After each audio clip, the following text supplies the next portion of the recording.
Watch this vidcast or I'll gouge your eyes out. Welcome back, Horror Hounds, to Ghostman and Rivera's Horror Show podcast. I'm Mike Ghostman Pickle. And I'm James Rivera. We have another interview for you today. Jenn Wexler, the director of The Ranger, currently streaming on SHUDDER. If you haven't seen The Ranger, it's a must-see slasher. So enjoy. Horror show exclusive. We'd like everyone to welcome our guest for today. She's a producer with GLASS EYE PIX, and she's also the writer-director of The Ranger, a slasher film that's available on SHUDDER. This is Jenn Wexler. Welcome here, everyone.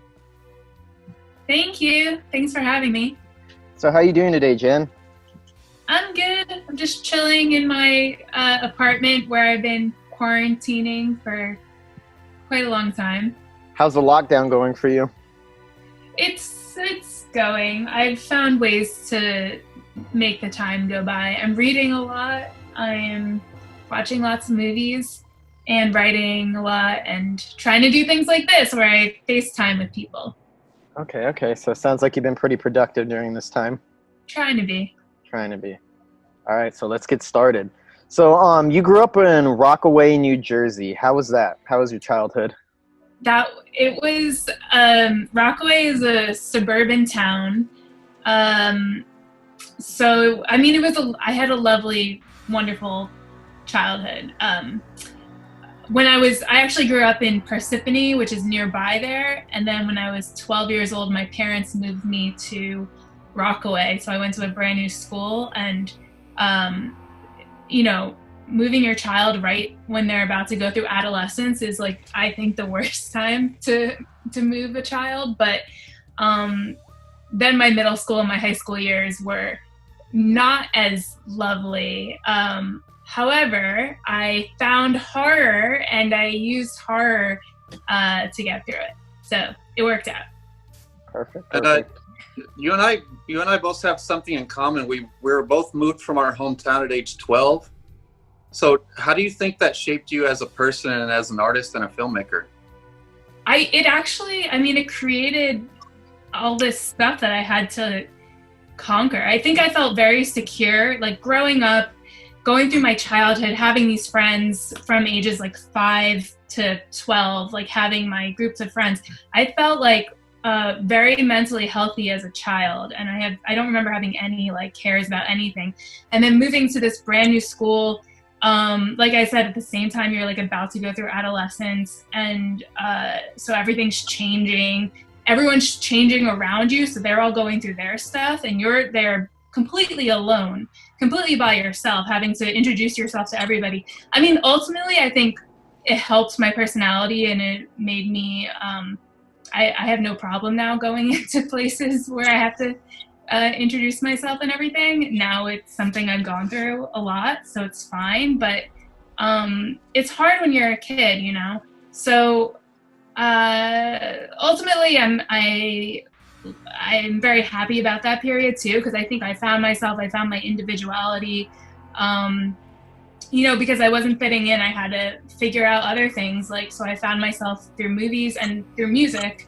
And I actually became friends with people who went to other schools, and I got a job at the mall, so I started hanging out with older people. I worked at the Journeys, the cool shoe store at the mall. And and then eventually found my tribe, through horror movies and online and things like that. So by the time I got to college, I went to art school. So by the time I got to college, I was like, I had used that time in middle school and high school to start to define myself. And then I knew I really wanted to pursue something in the art world. So would you say that this move was instrumental in helping you become a horror fan? Definitely. Okay. In the late 90s, that's when I started discovering horror. First, the late 90s teen slasher craze. And then shows like Buffy the Vampire Slayer, I was like obsessed with. So I was obsessed with Buffy at the same time I was going through this move. And Buffy became like my best friend. Like the show became my best friend. I threw myself into it. I think a lot of the things that you watch when you're like 12 years old really help develop your personality. So I think I don't want to, Joss Whedon yesterday, there was all this stuff about how awful he is to work with, whatever, not to comment on that.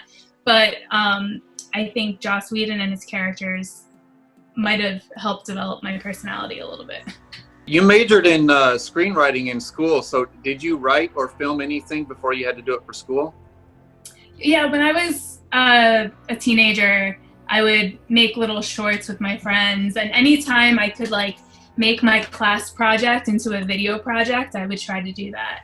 And then in school, yeah, I majored in screenwriting and then minored in production and advertising, and just tried to make stuff as much as possible. I didn't know what I was doing, but I tried really hard. You have a couple of short films. One of them is Slumber Party, and the other one is Halloween Bash. Yeah. Did you do this after you got out of school, or what's the story behind those short films? Yeah, so while I was in college, I was interning for a horror TV channel called FearNet, which sadly no longer exists. But then out of college, they were moving to LA. I moved to LA as well, and I got my first real job with them as a marketing coordinator. And while I was there, I was just so inspired by all the filmmakers that were coming in and taking meetings with them and everything. And I became friends with one of them, Drew Daywalt, who had made all these amazing horror short films, and has since gone on to like create like a children's book that was on the New York Times best-of list for a very long time. But anyway, I was like, Drew, I want to do what you're doing. Like, this is amazing. And he produced Slumber Party, which was my first official short film, like outside of the college atmosphere. And he totally like helped me put it together and taught me like how you do these things when you're an adult on your own and you're just trying to put the pieces together. And then I fell in love with that process, and it played at some film festivals, and I attended them, and it was the most exciting thing. And then I started making a bunch more shorts. Okay. So you were post-production coordinator on Ty West's The Sacrament. How did you get that gig, and what was it like working with Ty West? So after FearNet, I moved to New York, and I started working for GLASS EYE PIX. And GLASS EYE produced many of Ty's movies, including The House of the Devil and The Innkeepers, and some of his earlier movies as well. So when I started working for them, that's when they were supporting him during post-production of The Sacrament. So I helped out by arranging ADR calls, and I think I helped with like titles and maybe some pickup shoots and things like that. But this was just me. I was working really closely with the producer, Peter Polk, and this was me starting to get my feet wet and start to understand what goes into making movies. So I noticed when I was looking through your IMDb, you did a lot of producing before you actually got into to making your own feature film. What was the process in getting The Ranger made? Did you have an idea for this for a while, or what was the genesis for it?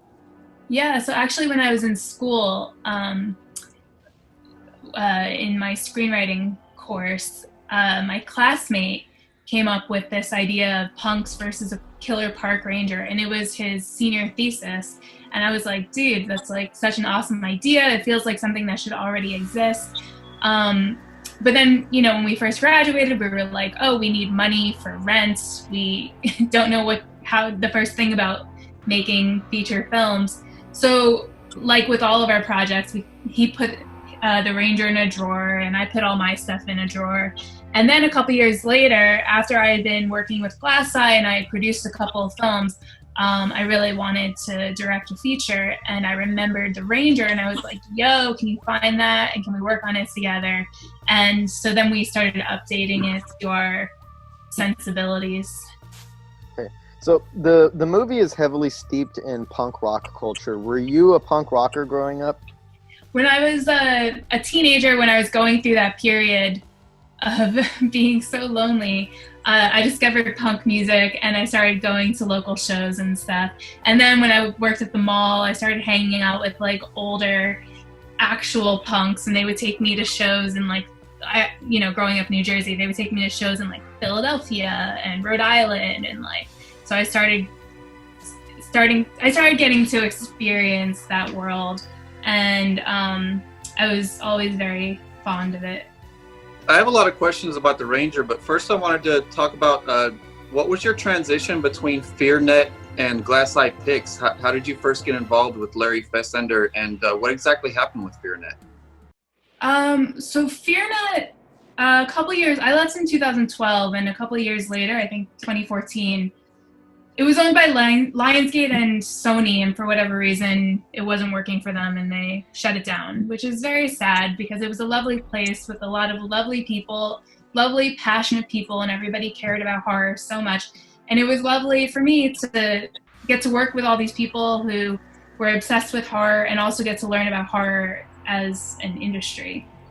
And then, so while I was working there, I saw The House of the Devil, and I saw some of the other films that GLASS EYE PIX was making at this time, like Bitter Feast, and I Saw the Dead, and I was like, what is this company making all of this like awesome stuff?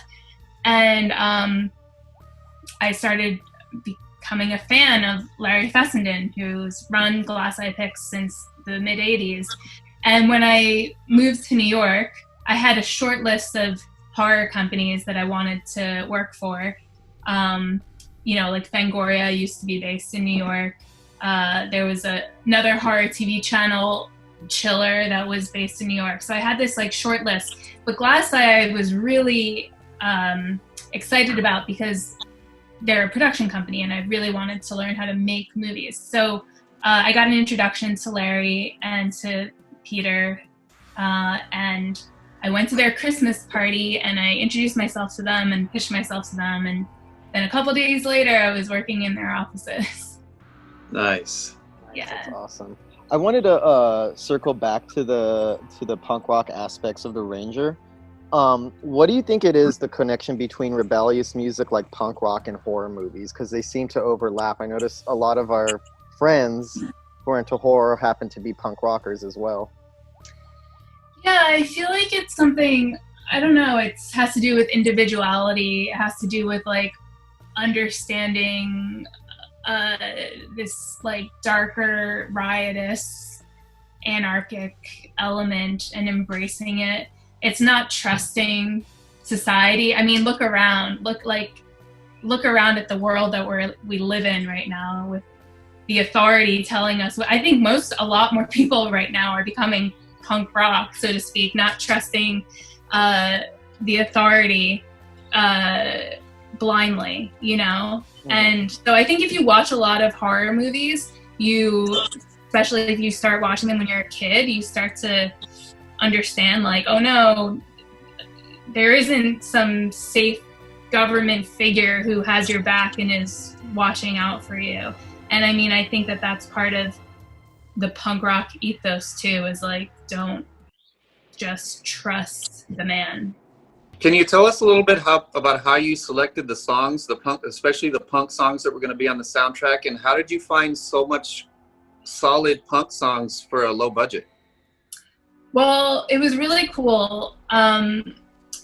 We had our music supervisor used to be a band promoter in the 80s, Midda Goodwin, and he was friends with just all these bands. So Heather Buckley, who's one of the producers, brought him on, and everybody was so excited and so supportive, and everybody really understood the heart and the nature of the movie and what we were doing with it. And so Midda went out to all of his friends who worked for different bands, who played in different bands, and told them about the Ranger, and got a bunch of people to agree and be excited about it. And then they came back to me, and I was sitting here editing with my cut, and they were like, here are all the albums you can choose from, which was a total dream, because it's not often you're just like, here are albums and albums of music, and you can just sit with your cut and play with it and figure out which songs work the best thematically, pacing wise, tonally for each scene. So that was, I mean, I loved all parts of making The Ranger, but that was a complete and utter joy. So when you were selecting all of the music, did it alter any of the scenes, or did you try to pick music that was going to match with what you already had in the script? Most of it was, you know, you have your rough cut, or your hopefully close to picture lock cut. So for me, there wasn't too much rearranging scenes based on music. It was more finding music that hit the vibe. But sometimes you play a song and you're like, oh, I now see this in a new way. You know, now I like see this scene was playing this way when I had this temp song in it. But now I have this one, and it in a very subconscious way unleashes this new thematic element that I wasn't even realizing was possible. Okay. And you mentioned Heather Buckley. We just talked about her last week. We had David Gregory on from Severance, and he worked with her, and he sang her praises about how much she'd done on Blood and Flesh. So what was her other input into The Ranger besides the music? Yes, well, so Heather was one of the first supporters of The Ranger. She and I had just been friends through the New York horror scene for a long time. And, you know, as I was working for Larry, so Larry agreed to be a producer on it. But Heather was the second producer on it, like the second person who agreed to be a producer on it. And I pretty much just went to her, like, as a friend, was like, hey, I have this punk rock script. I want to, for anybody who doesn't know Heather, she's super in the punk scene, and if you meet her, you will never forget her. She's so memorable, so awesome. So I went to her and I was like, yo, check out this script. I want your thoughts on it. And she read it and she dug it. And then she just started, like, as a friend, sharing different references with me. And we just started talking about the characters and ideas for it. And then she, like, asked if she could start sharing it with finance people. And I was like, hell yeah, you can, go for it. And then when we got into this market, and for anyone who is like, how do I get financing for my film? You should check out the Frontiers co-production market, which is part of the Fantasia Film Festival in Montreal.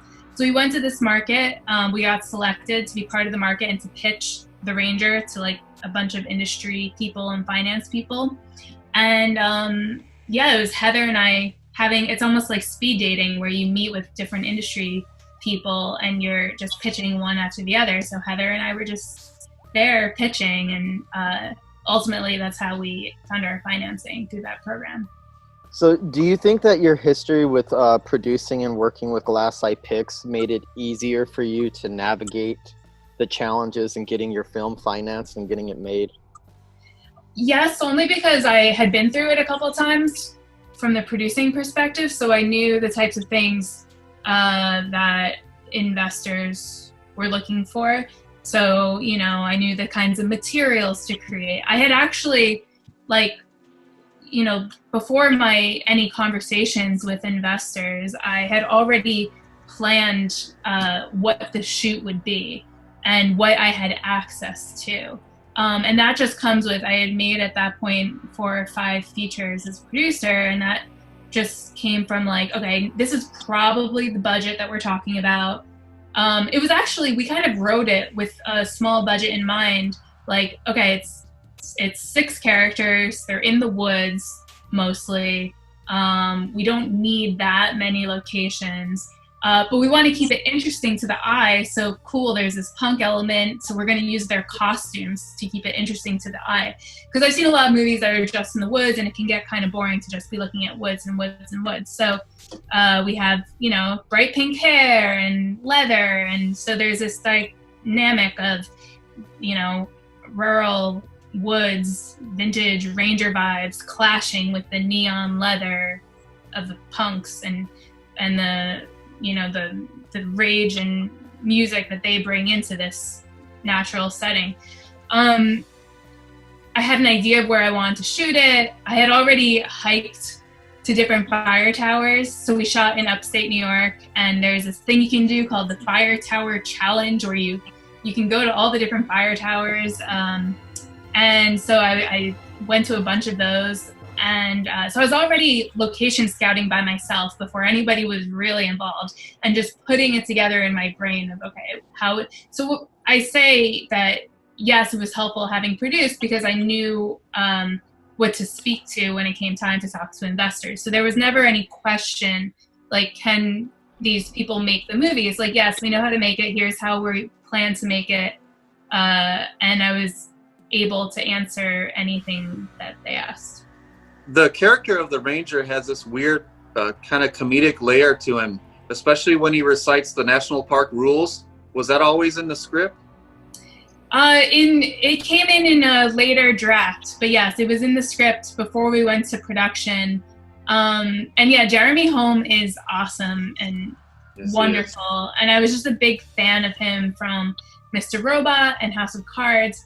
And he was actually friends with my co-writer. So we were kind of writing it with him in mind, just like hoping and praying that he would like it when it came time to show it to him. And he did, he loved it. And so he was the first person that we cast. And once he was a part of it, then it was like, okay, we're rolling. We have like actual dates, because he had to go back to Mr. Robot. So it was like, okay, we have to shoot in this month.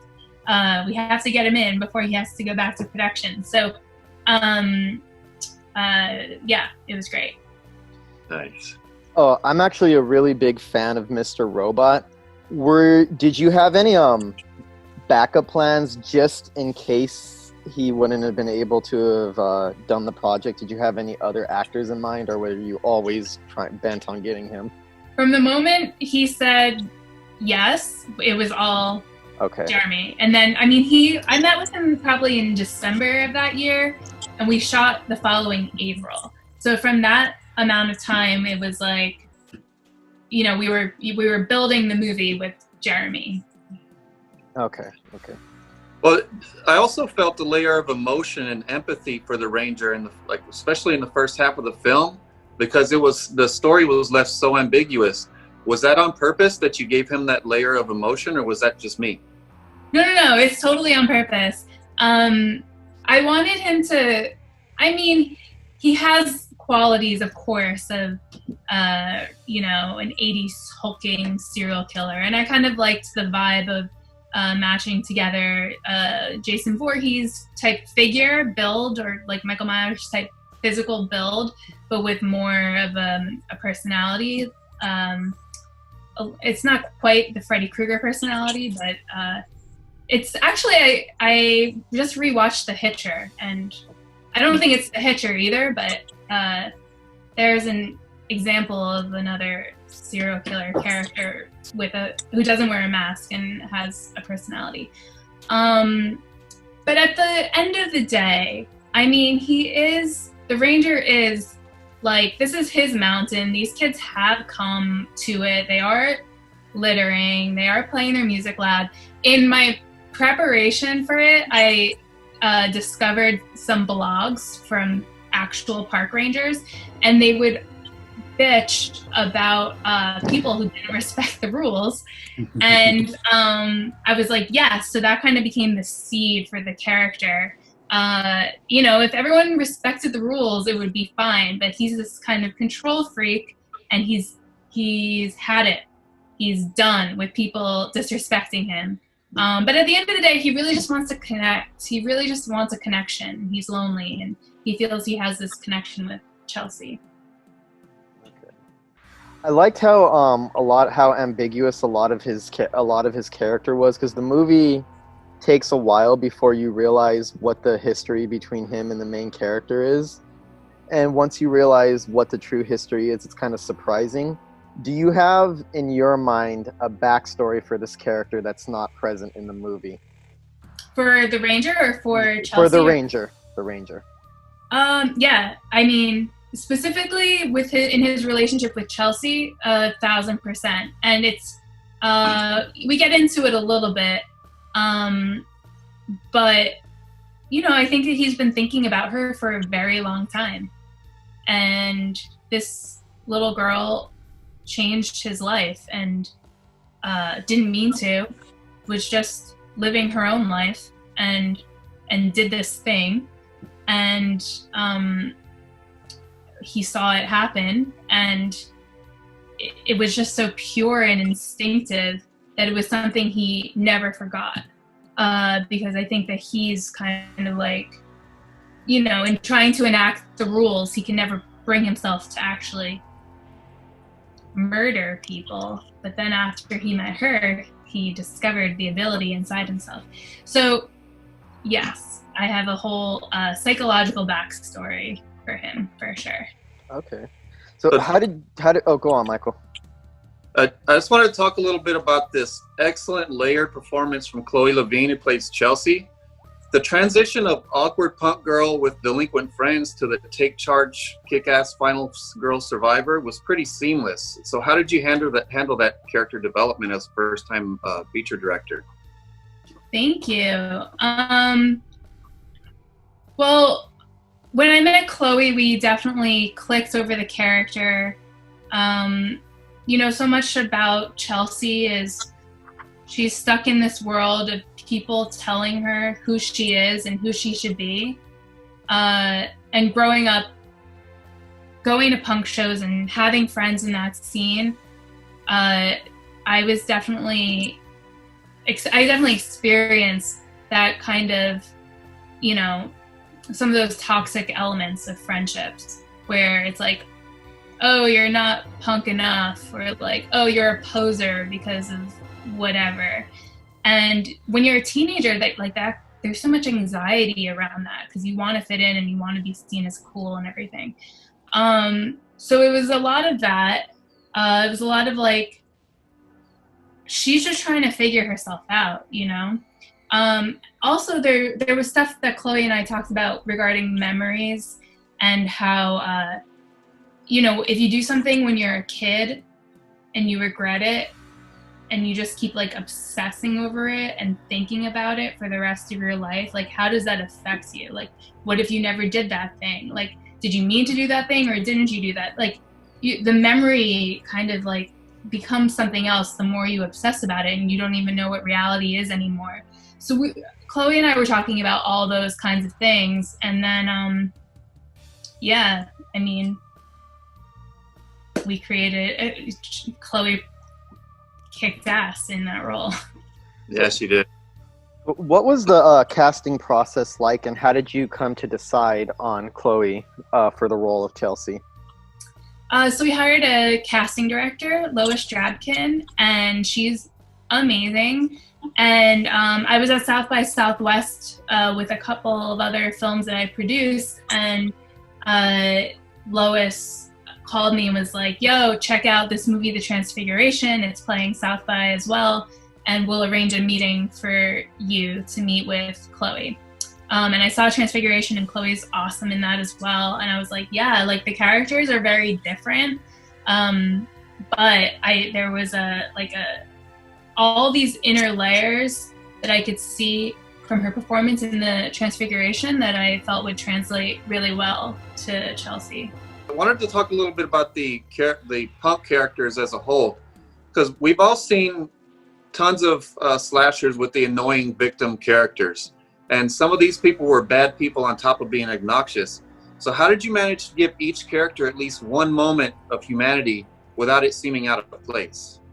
I think it's because my co-writer, Jocko, and I just like really love all of the characters. Like, we love them so much. Like, we get it, they're assholes. But again, going back to like that group of kids you're friends with when you're going to punk shows when you're a teenager, like, they're assholes, but you love them. Everyone's so mean to each other, but everybody like deep down loves each other. So we just tried to like embrace that and infuse the characters in that. And then the actors all like, they didn't have any time to rehearse with each other or anything, and they all totally clicked and started creating their own chemistry and became like really good friends. And you know, we write words on a page and I set up shots and stuff, and I have conversations with the cast, but at the end of the day, they're the ones who are bringing those characters to life, and like they brought all that chemistry.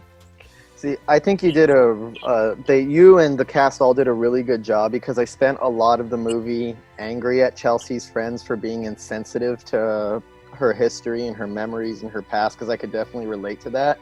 But yet when it came time for them to get what was coming to them, I felt really bad about it, and I felt a lot of sorrow going into it, so it worked really well. Oh, yay. I'm glad to hear that. The cinematographer, James Stewart, he did an excellent job on this film. How did you find him? And is this a sort of camera work we can expect from Like Me that you also produced? I haven't seen that one yet.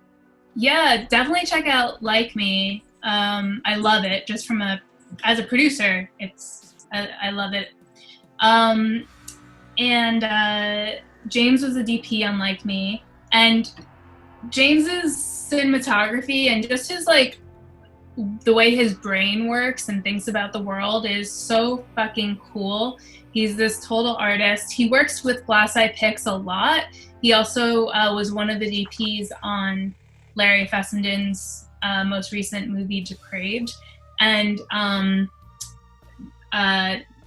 he's great. He just has a very conceptual way in which his brain works. So it was really fun. I would give him the references, and I created my lookbook and everything. And I'm like, here's what the world feels like. Here's the vibe of it. And then you get down to the nitty gritty, and he's like, okay, cool. And we're talking we don't have a crane or anything. We're working on a very small budget with very little equipment.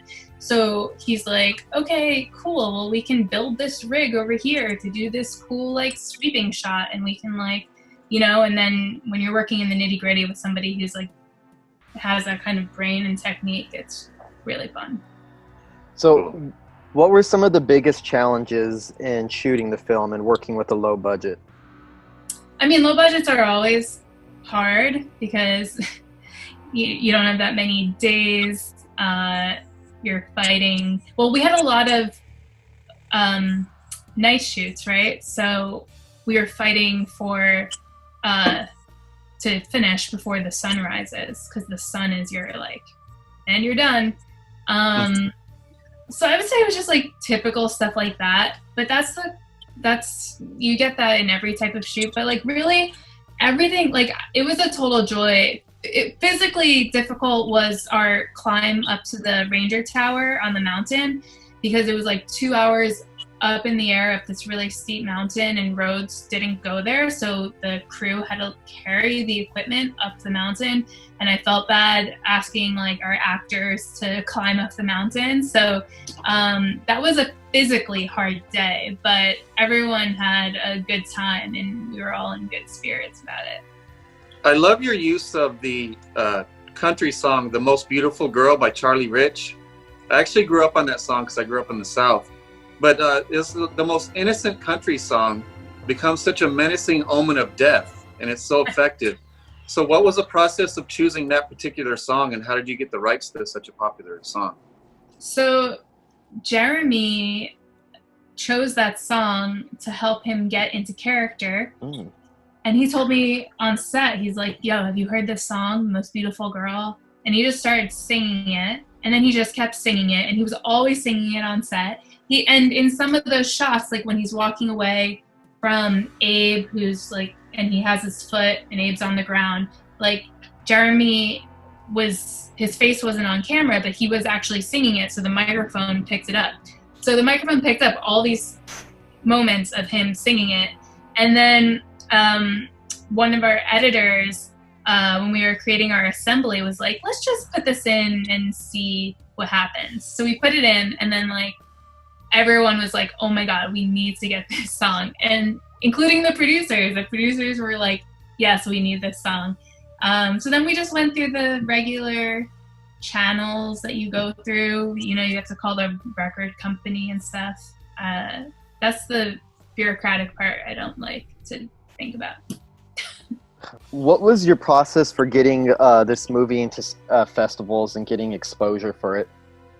So when we had a cut we felt really good about, we were really excited about, we started submitting it to festivals, and we got into South by Southwest, and then I had a couple weeks between, finding out we were in South by and South by itself to finish the film, do the final tweaks and color and things like that. And then we world premiered at South by, and it was like a total dream because I had gone for many years before that year, and I had always like dreamed of world premiering my movie there, and then we did, and it was the most lovely experience. Every great slasher film needs great kills, and this one, it definitely has a lot of great creative kills. So especially, I love the bear trap. It wasn't exactly a kill because the killer doesn't actually kill the victim. So could you tell us first how you came up with this kill or this scene, and second, how you made it so realistic on set? So the bear trap, I think, was one of the... So Jocko's original script that he wrote when we were in college was much more of like a body count movie where the punks are really just getting killed. And that was, I think, one of the things that was in his original script was this bear trap scene. But I mean, Bubba and Jeremy truly bring it to life and give it life. And it was, and Brian Spears so our makeup effects team, Brian Spears, Pete Gerner, and Ashley Thomas, they're awesome. We worked with them a lot on different Glass Eye productions, and they also make like Marvel TV shows and stuff. And they kind of roll in with their van full of body parts, and they had like tubing and a fake like foot and stuff for Bubba. And my conversation with them ahead of time was that we wanted the kills to feel really cartoonish because, references for the movie are like Return of the Living Dead, and aesthetically I wanted it to feel a touch creep show with the colors and everything. So Brian knew that was the route we were going for, like cartoon gore versus, David Fincher 7 type gore. So we really, with the foot gag specifically, getting those like blood spurts and just like the spaghetti like limb flesh churning underneath the blade thing was like, whoa. And also another cool thing that Brian suggested was in the Lost Boys they put glitter in the blood, and I was like, wow, that's so awesome and perfect for the aesthetic of this film. So if you look very closely, you can see glitter in the blood in the Ranger.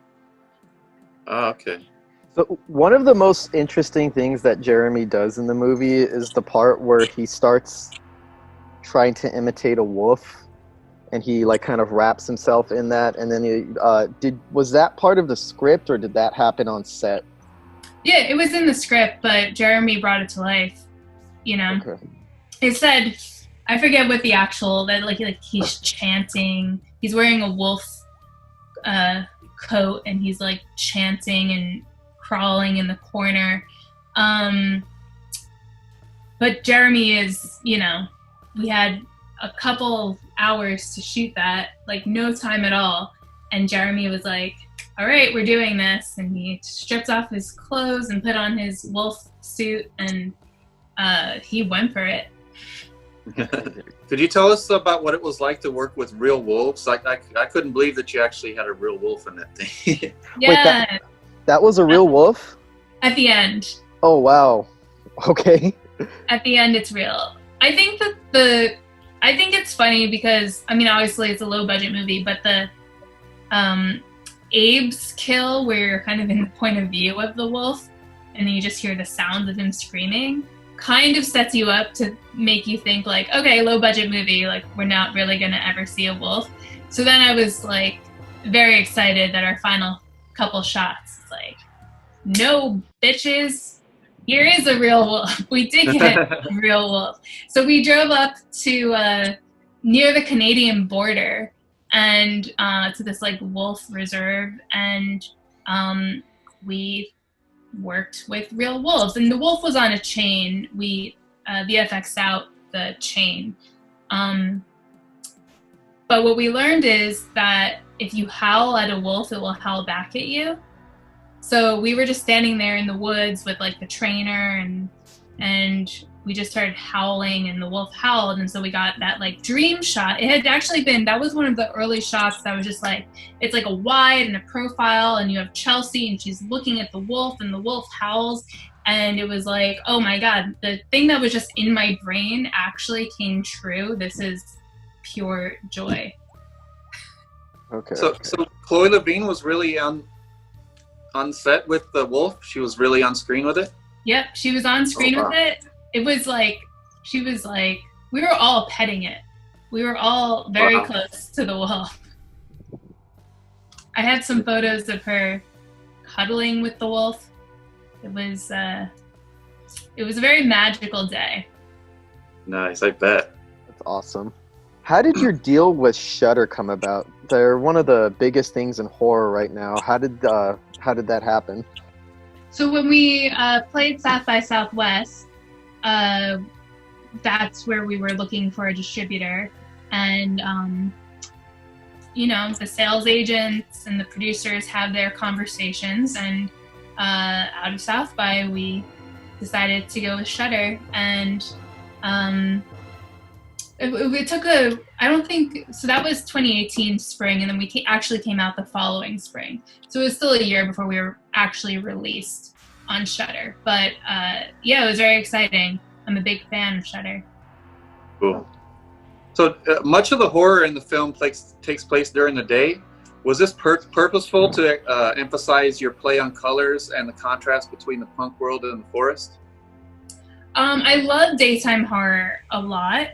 I had the whole time period kind of in my head. It takes place over like a day and a half or something. And at one point I knew like which scene was what time of day, which I no longer remember. But yeah, I mean, we had a 1-in-1 G&E team. That means one grip, one gaffer, which is tiny. That's like very small for a G&E. And they kicked ass. Like our nighttime scenes, I'm like so happy with them. They made them look beautiful, like beautifully lit. And we were working with such little equipment and two people, Ben Duff and Abby Kilheffer. And Abby actually became my co-editor while we were in post-production, because she can do everything, as it turns out.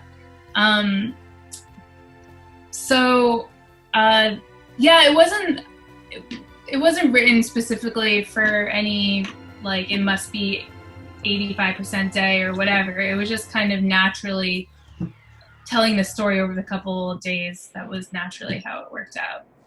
Okay. You actually directed an episode of Pandora for the CW. How did you get involved with the series? So I knew one of the producers, Tom Vitale. I worked with him on another project called Beneath, which was Larry Fessenden's Killer Fish movie from 2013. And he was an EP on that. He used to head up the Chiller TV channel. And he saw The Ranger, and they were looking for directors, so they sent me the project and had a conversation with them, and we ended up shooting in Bulgaria, which was really cool. I had never been to Bulgaria before, and so I got to spend a month in Bulgaria hanging out with a Bulgarian crew and shooting this cool teen sci-fi TV series. Was directing television, from what I understand, it affords you a lot less freedom than directing your own movie or making a feature film. Was it difficult transitioning to directing a movie that's so personal to trying to conform to the style of a television series? I just thought it was like a lot of fun. Actually, before I did that, I went to Vancouver and I shadowed on a TV show. I shadowed on AMC's The Terror, the second season of that. So it wasn't going straight from indie film to TV directing. I got 6 weeks of watching to see how it works on a TV show before doing it myself. But really what I found was the difference is when you're directing a TV episode, the world is already established.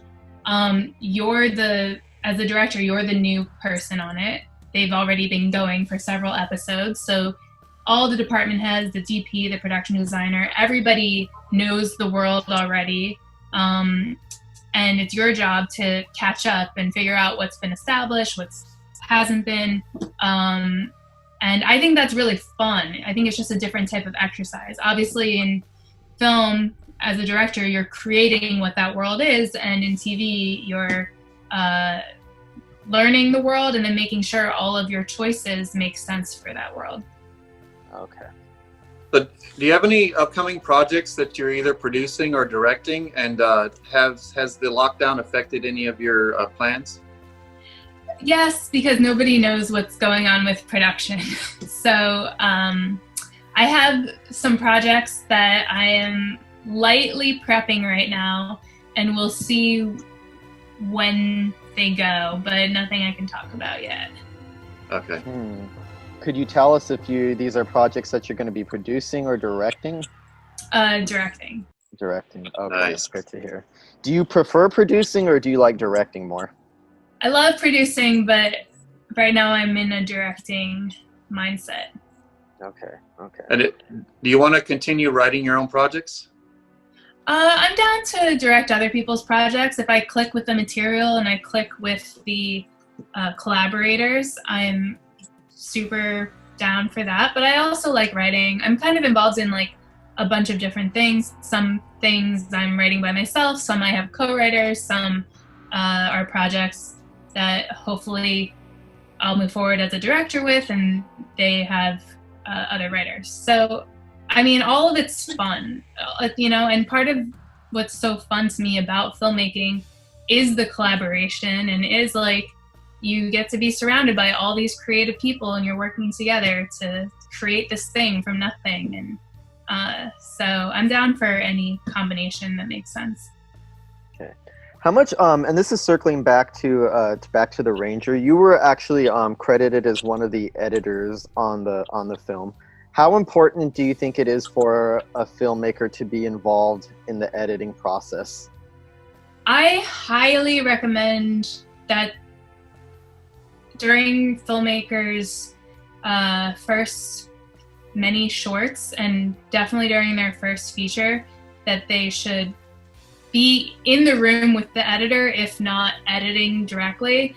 And that's what was really important to me. I had never edited a feature before The Ranger. I'd edited shorts, but never a feature. And I can't tell you how much I learned just from sitting with my footage, like sitting with it and being like, this is what I've done, now deal with it. Now deal with it and make something out of it and hopefully make it awesome. And you learn so much about directing from editing, you know? And then you're spending months more with the project in the headspace. It's like really the best education that I can advise anybody to take is you shoot the thing and then you edit it. So with The Ranger, I edited it. I had my full cut. And then I brought in my friend to be my co-editor and kill some of my darlings and shape up some of my like montage scenes and just make them like a little bit snappier. And yeah. Well, Mike actually has a feature film finished on the festival that we're trying to get onto the festival circuit, and he and I actually edited that film together. It was a really fun process, and I'm sure Mike would agree with that. Yeah. Yeah. We had to like take some stuff out that seemed pretty good on the set, and like you said, kind of like kill your darlings. Are there any particular scenes that hurt to have to get rid of in the movie? I mean, everything hurts because you're like, you know, your head is like, oh, I was there. I was, you know, we spent 5 hours trying to get that insane whatever shot. How can we just cut it? But I think a really important tool to continue to develop as a director is the ability to look at the movie in a variety of ways and keep looking at it in a fresh way. Mm-hmm. So being able to remember how long it took to get that specific shot or whatever, but then being able to look at the cut and being like, yeah, but it's just not fitting. And you know, when you're, as you guys know from editing a film, you have to look at the thing over and over and over. I don't think I've ever watched anything in my life as many times as I've watched The Ranger. And you have to keep being able to look at it with fresh eyes. So yes, it hurts, but it's an imperative skill set to have. Okay. So what horror films would you say made you a fan? And then what horror films inspired you as a director, and are they the same films? They're not the same films. The films that made me a fan early on, like I said, were the late 90s teen slashers, which was perfect at the age of like 10, 11, 12, which were like Scream, I Know You Did Last Summer, Urban Legend, The Faculty, Disturbing Behavior. I still love all of these movies. Like, these are like close to my heart. Like, I can't even like express my love for these movies.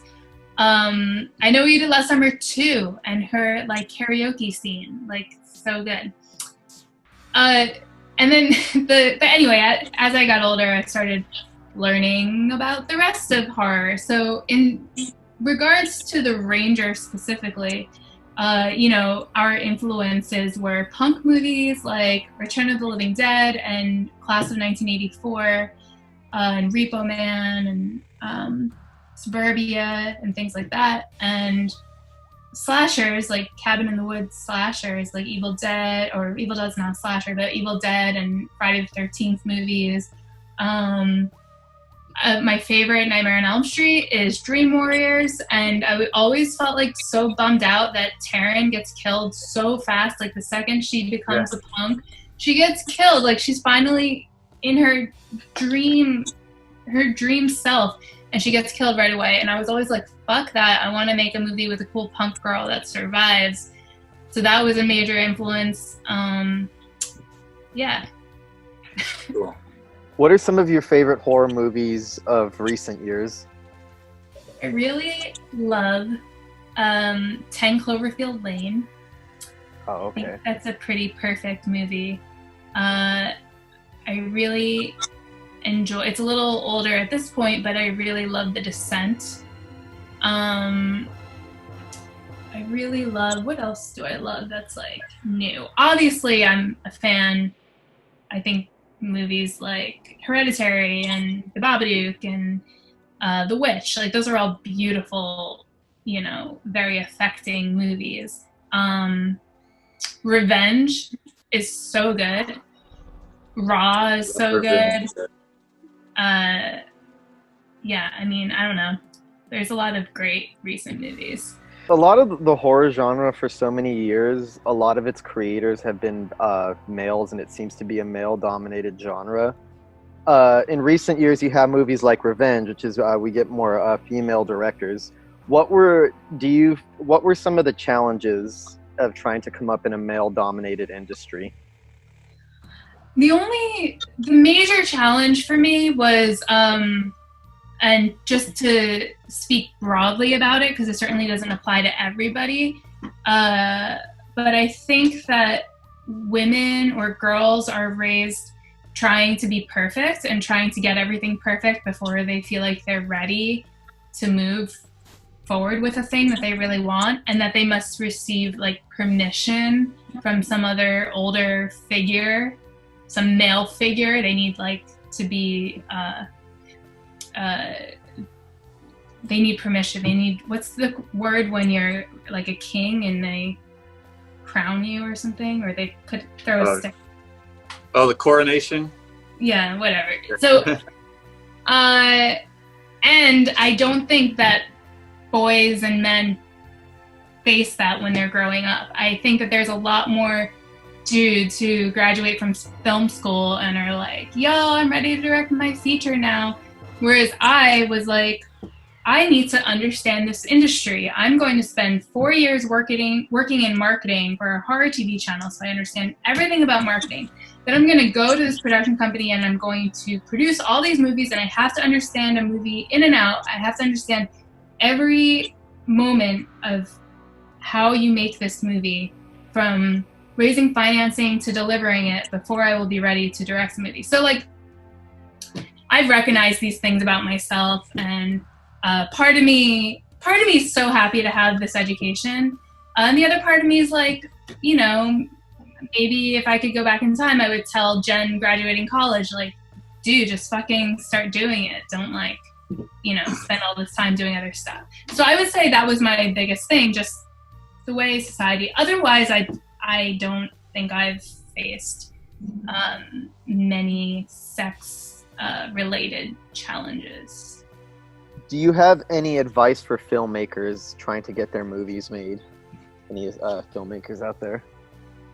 I think that's a big question because I think different people are facing different things. And I think the broad answer is, again, like, just fucking do it. Just go after your dreams. But of course, that's not helpful to anybody who's listening right now because they're like, well, how do I do it? And who knows if they have created, you know, if they've created a bunch of shorts and they really understand everything and now they have their script and they're ready to make their feature, or if they're, you know, totally brand new and they are first writing something, or if they understand how the industry works, but they don't understand, you know, how it works on set. So it's hard to answer that question in a broad way. But never give up. Go after your dreams. I've noticed that a lot of indie horror filmmakers, especially filmmakers who make a film as slick as The Ranger is, I've noticed they're snatched up by these big movie studios to do a big remake or a big budget existing IP. Is that something that you would be interested in, or would you rather stay indie? I'm super happy to do something huge. We'll see what happens. But I'm not going to say no to that. Is there any particular horror franchise that you wish you could tackle? Any Halloweens, Friday the 13th, anything like that? Nightmare on Elm Street would be awesome. I don't have a concept for it, and I don't know if I don't think it needs it, but Miss 45 is like one of my favorite movies of all time, and it could be interesting to look at Miss 45 in a, you know, 2020 post-Me Too world. Yeah, that's it. But you know, sometimes you hear like so-and-so is remaking this super obscure thing, and then you're like, oh my God, like, yeah, Guillermo del Toro is making Nightmare Alley, right? And sorry, film lovers, but I hadn't heard of Nightmare Alley. And reading about it, I'm like, oh my God, first of all, I want to see the original movie. And second of all, this sounds awesome. Jen, I'd like to thank you so much for coming on. Thank you so much for giving us all this time. And we're a big fan of yours, and we can't wait to see what you do next. Thank you guys so much for having me on. This was so much fun. Thank you. It's been a great pleasure, Jen. Horror show exclusive. Well, we hope you enjoyed that interview with Jenn Wexler. A lot of good information in there. We have another interview next week with Billy Pond, Bloody Billy Pond. And just in time for the big release of his movie that he directed, Circus of the Dead. So it's being released on Blu-ray by Dread Central. So that's big news for him. We've been a friend of his for a while, and we've been a fan of his movie for a while. So it's good to see it have this big release. Till next week, folks. Happy horror. Happy horror.